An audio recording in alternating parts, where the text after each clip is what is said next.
Ny amin'ny fiainana andavanandro ny mponina kosa indray dia efatrandro mialoha ny fetin'ny Noely sika izao mitombo ny fitohanan'ny fiarakodia eran'Antananarivo. Misy fiantraikany amin'ny toro vita sy ny vola miditra amin'ireo fiara mpitatitra na ny taxibe ny fitohanan'ny fiara eto andrenivohitra. Andeha ro jerentsika indray ny sary.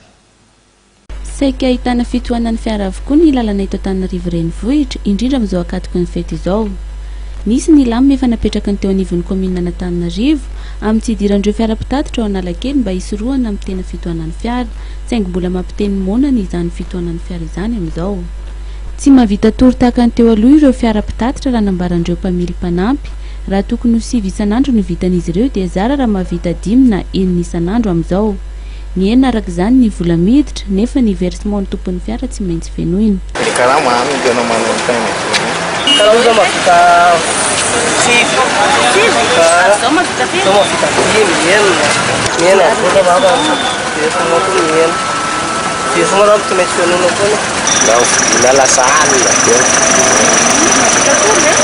Tur lasan mien mana waktu kita mana waktu sifu, sifu. Aku ni nak misal semua saya.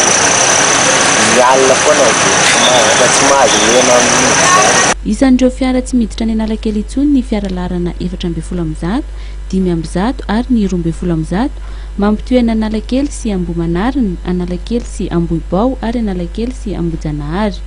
Amin'izao fety izao, eo be ririka no mihodina ireo fiara ireo.